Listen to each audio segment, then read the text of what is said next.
Minecraft once hid an entire adventure map in the most unexpected place, right inside the minigame lobby of the good old Legacy Console Edition. Between matches in this edition, players will be sent to this castle, but behind its locked doors, 4G Studios hid puzzles, secret rooms, mob heads, music discs, and even areas you'd never be able to reach unless you knew exactly what to do. Today, the old edition that features these minigames is no longer available, and only a handful of people can still access it. So today, I'm heading back to uncover its best secrets and see just how much was hidden in plain sight. Originally, I was writing a script for a big video about the minigames in the Legacy Console Edition. This topic means a lot to me. I love these minigames, so I will come back to them from time to time. But after switching to the Battle Edition, the old version became unavailable, unless you originally bought the old version of the game, in which case you can still switch between the two editions. Either way, a huge number of people can no longer play it officially. On top of that, playing online required a subscription, whether it was PlayStation Plus, Xbox Game Pass or Nintendo Switch Online. I wanted to cover everything, and I decided to start with the minigame lobby. But there was so much information that I ended up splitting it into two videos. So today we have part 1. The thing is, minigames were added to this edition of Minecraft relatively late. While third-party Java Edition servers were growing and becoming an essential part of every Minecraft player's life, consoles couldn't offer anything like that. There were plenty of supposed reasons for this, including parental controls and concerns from families, money. There was only one reason, just money. Java Edition was originally developed as a game that its community could expand, while on consoles, this was literally another way to make money. Still, 4G Studios, the studio behind all the console editions, truly cared about its work. There is a reason players are still trying to recreate its unique user interface and game's overall atmosphere to this day. So 4G Studios sat down, gave it some thought, and decided to create its own minigames. This made sense for several reasons. They didn't have to moderate servers, they didn't have to share their revenue, and of course, they could sell maps to make even more money. There were 3 minigames in total: Battle, Tumble, and Glide. We'll talk about them in a separate video, but they all shared one thing: the lobby. Yes, 4G Studios didn't bother creating 3 separate lobbies, they made just one, but they did an incredible job with it. Technically, there were 2 versions of the lobby, the 2016 version and the 2017 version, but most players remember the 2017 lobby because of its many secrets and puzzles. If you played any of these editions, you probably remember the tutorial world. This was another great idea from 4G Studios. It was a world that received new content with each Minecraft update, introducing players to all the latest features in its own playful and sometimes funny way. I'm telling you all this because of one particular detail. To keep the tutorial world from becoming too large and confusing, 4G Studios would bury the old version underground and build a new one on top of it. This made it feel like you were discovering the remains of ancient civilizations. For example, in the final tutorial world, which was created for Update Aquatic, they flooded the old world and built a new one above it. You could still find the ruins of the previous world, and one of the puzzles were hidden there. So what was I getting at? The original 2016 lobby didn't last very long and was replaced in 2017. But 4G Studios didn't break with tradition. You can still find the old lobby inside the new one. Okay, so what do we generally know about minigame lobbies? They're places where players gather and wait for a match to begin. You can't break anything, switch game modes, or interact with much of the environment. The earliest lobbies were very basic. Some nice builds, maybe a bit of nature, and invisible walls. Later, they started adding parkour areas, and nowadays, a minigame lobby can even have its own minigame. The lobby in this edition is a huge mansion with a courtyard. Players don't have health here, and they can't fly. Well, technically they can, but first they need to do something. We'll get to that later. Players can interact with almost everything in this lobby and search for secrets. Another fun detail is that every time you enter any of the minigames, you spawn in different part of the lobby. Sometimes you can even appear on the mansion's roof, although that's extremely rare. Of course, there is also the usual parkour course, where players can climb up using trapdoors and explore the higher areas. But that's all right out in the open. It's nothing particularly surprising. comparison. At the center of the courtyard stands a beautiful stone fountain. It looks like a typical build from that era, but it hits a secret. Beneath it is a passage leading to the ruins of the old lobby. That raises an obvious question: how do you get down there? If you look closely, you'll notice a small opening near the steps. Inside it is a lever. When you pull it, you hear the familiar click of iron doors opening. But the mansion's entrance has spruce doors. Something doesn't add up, right? So the player begins searching the mansion, hoping to find those doors. If they head left, they'll spot a pair of iron doors, but they'll be locked. In that case, one option is to go to the right and find the same doors in the warehouse, but they'll be open. Inside is a basement filled with paintings, cobwebs, and something unusual. An item frame containing a water bucket rotated to the point downward. Just decoration? No, it's a clue. There is an identical item frame with a water bucket on the second floor. If the player rotates the bucket to match the first one, does the water disappear from the fountain? No. Instead, the iron doors they found earlier finally open. Behind them is another basement. At its center stands a pedestal with a button. Pressing it drains the water behind the glass and empties the fountain in the middle of the courtyard. Looking more closely at the fountain reveals another lever. Pulling it opens a passage underground. And remember, this isn't an adventure map. It's just a lobby where players are supposed to wait for everyone else. When the player drops down, they discover the ruins of the previous minigame lobby, the very place where players had gathered just a few months earlier, waiting for the next match to begin. This is where players could find a bow and arrows and practice their aim by trying to hit a wooden button. Now the lamps have fallen and the chest is empty. Where once the library contained hundreds of books, and one could jump up the bookshelves and press a barely noticeable button, which activated a retractable mechanism that would lift the player upward, where they could then press a lever to set off fireworks, now it's ruined. The button remains in place and works, but jumping up is impossible due to the abundance of cobwebs. Oh, and there was also a display case. I'm not entirely sure what it proposed was, but players could press buttons to reveal either a stand with a zombie head or one with a Steve head. Now the display case is destroyed. Only the head remains from the zombie display, but Steve is still holding up pretty well. Why would a player go through all the steps in the first place? Just for nostalgia? No, there is an interesting puzzle hidden here. The previous lobby may not have been as large as the 2017 version, but it still had puzzles of its own. One of them involved finding different heads and skulls, and that puzzle was brought over to this lobby. Both its beginning and its end can be found among these ruins. Amid all the destruction, the player noticed lamps with heads placed on top of them. There is a chest nearby, and behind them stands an iron gate hidden the Ender Dragon's head. So where do you find these heads? That's where things get complicated. In the old lobby, players could look into what appears to be the nether. It was sealed behind iron bars, with a lever on the other side. There was no direct way to reach it. The player had to enter the old mansion, climb to the second floor, jump onto the slime blocks and land on the edge of the balcony. From there they could enter a small room through a broken window, where they would find a painting. Experienced players knew that paintings often concealed hidden passages, but behind this one was actually a wooden pressure plate. Stepping on it opened access to the lever. So what could you do? Ask a friend to stand on the pressure plate or drop an item onto it, and quickly run to the lever. Pulling it opened the doors to another part of the mansion, where you could obtain a creeper head. In the new lobby, those doors are already open among the ruins, but the creeper head is gone. Technically, it's still there, but there is no way to collect it. When the player explores the same area, they discover that the lever is no longer behind the iron bars. Instead, it's right beside them. Pulling it opens a passage into the nether, where the player can find part of the nether fortress and a chest containing the first skull. 4 more to go.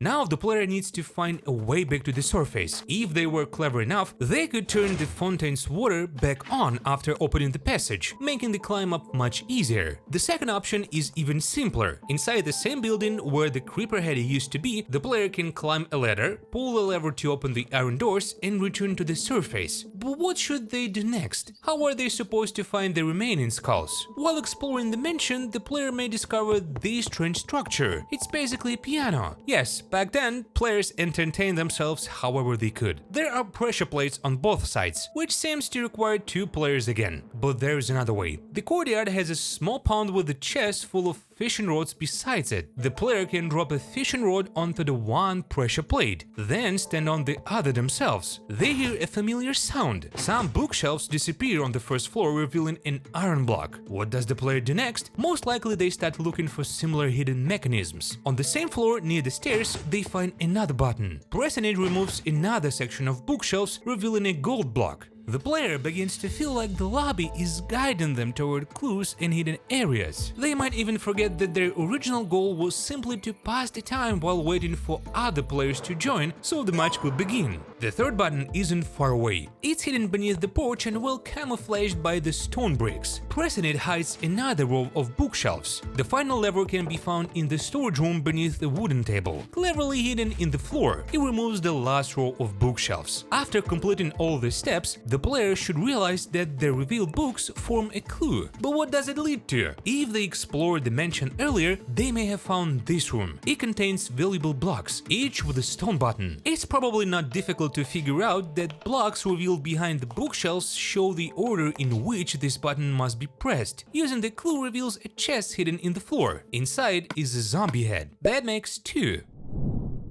The search didn't end there. Not far from the fountain, the player could spot a small grove with a wooden staircase in the middle. At the top was a chest containing a bow and arrows. Why would those be here? The lobby immediately provided an answer. On the wall, directly opposite, were several wooden buttons and redstone lamps. The first thing most players would try was shooting every button with an arrow. And it worked, but instead of revealing a clue, it simply launched a firework. While aiming, however, the player may have noticed a single wooden button off to the side. Should they shoot it? Of course! Once they did, a creeper face appeared in the wall, with another identical button on the opposite side. The player shot that one too. So what happened? Another firework? No. This time it revealed a clue. A passage opened in the center of the wall, revealing an item frame containing a stone sword. The player then had to search for anything similar. Eventually, they could stumble upon a room containing 4 item frames, each holding a different type of sword. That means 3 more clues had to be found. The second was located near the room where the zombie head was found, with the item frame hidden just below the ceiling. The third hint will cost the player the run, if he doesn't have a friend. One of the rooms had an iron door leading into a trap. As soon as the player entered, the iron doors closed behind them. Inside, they could see the clue for the diamond sword, but there was no way back out, unless another player opened the door. But that wasn't even the biggest problem. The fourth clue couldn't be found. Well, technically it could, but there was a catch. The player first had to return to the original room with the item frames and rotate the diamond sword into the correct position. This opened the nearby iron doors, revealing a room containing a chest full of snowballs and the final clue. Once all 4 swords were set to the correct positions, a hole opened in the floor. Inside was a chest containing a player head. That made 3. The next skull was much harder to find. It wasn't visible and there weren't really any clues pointing toward it. All the player could do was experiment. While exploring the mansion, they could climb to the very top of the opposite wall, the one decorated with creeper faces. Inside the building was a pressure plate and behind it a small room containing elytra. Could you actually get them? Yes, but all in good time. Looking closely revealed another pressure plate on the opposite side of the room. And what did that mean? Once again, the player needed either a second person or an item. After activating both plates correctly, a firework launched. But where was the head? There was another problem. Activating the plates only opened the passage to the chest containing the creeper head for a limited time. The chest was hidden directly beneath the porch near the main entrance. That made 4. The fifth and final skull is very easy to find. While standing in the room with the pressure plates, the player will probably notice another wooden button and the dropper on the mansion's roof. Once they reach the 3rd floor, step onto the balcony and shoot the button with an arrow, the final skull drops out. Now there's only one thing left to do. Return to the ruins, place all the collected skulls inside the chest and wait for them to be sorted. And no, the iron bars don't open. Instead, iron doors open on both left and right sides. They lead the player into that very room, where a dispenser gives them the only dragon head in the entire lobby. Does that mean all the secrets and puzzles are over? No. There are at least 2 more. Finding every type of armor and collecting all 12 music discs. The only problem is that there are no clues this time. The player has to discover everything while exploring the lobby. The easiest music disc to find is Melody. On one of the walls there is a chest with an item frame above it containing the disc. The player will probably throw an item into the chest, see the light turn on and then stops. Eventually, they may realize that they need to place 5 non-stackable items inside. There is a chest filled with non-stackable fishing rods just a couple of blocks away. Once the player puts them in, the dropper spits out the music disc. While climbing the spiral staircase, the player might notice another lever hidden in the wall. After pulling it, they'll hear the familiar sound of pistons. If they turn around, they'll see that a passage has opened behind them, leading into an underwater cave. Curiosity will take over and the player will swim inside to explore it. There, they'll find a chest containing another music disc. There's also a chance that after activating the pressure plate on the other side, the player will wonder if they can climb onto the roof. Let's be honest, everyone would try it. Their curiosity is rewarded with 2 chests. The first is hidden just beyond the first rooftop, while the second is at the very end near the wall. Each contains a different music disc. While exploring the basement with the item frame and the water bucket, the player may also decide to look around more carefully. Directly beneath the item frame is a chest containing another music disc. The large number of paintings in this room also looks a little suspicious, and for good reason. Behind one of them is a hidden passage containing 4 dispensers. Activating them equips the player with white leather armor and a carved pumpkin. If you played Minecraft story mode, you probably already know what this is referencing. And that's only the beginning. In the neighboring building, near the sword puzzle, there is a guardhouse where the player can find a complete set of regular leather armor. Right beside it are the barracks. On the second floor, there is an ordinary-looking chest containing another music disc. Remember that basic parkour section? While jumping across the trapdoors, the player might notice a button on one of the beams. Naturally, they press it or shoot it with an arrow. A piston will then push another music disc out of the wall. Directly opposite is another hidden spot. Among the tall grass is a pressure plate. Whether the player steps on it accidentally or on purpose, it reveals a hidden chest containing yet another music disc. Remember the nether fortress in the old lobby? The player will definitely want to explore it, but it leads to a dead end. Or rather, it brings them back to the surface, but they won't be able to get out, unless they notice the hidden lever in the wall while climbing the spiral staircase earlier. In that case, the passage will already be open and they will find another music disc inside the chest right besides the stairs. On the opposite side, at the top of the spiral staircase, the player can easily find another chest containing a music disc because it isn't hidden at all. Based on their previous experience with the rooftops, they'll probably decide to explore this roof as well. At first, it may seem like there is nothing there, but then they'll remember the meme of the man digging, and everything will make sense. If they keep searching the roof, they'll eventually spot a well-hidden chest containing another music disc. To find the final disc, the player has to return to the old lobby once again. If they played in the previous lobby, they may recognize the Wanderer painting, the same one that used to hide a secret passage. Did the developers hide the final music disc behind it? Actually, no. It's much simpler than that. The chest containing the disc is right beside the painting, while there is nothing behind it anymore. And with that, another one of the lobby secrets is solved. Only a few types of armor remain.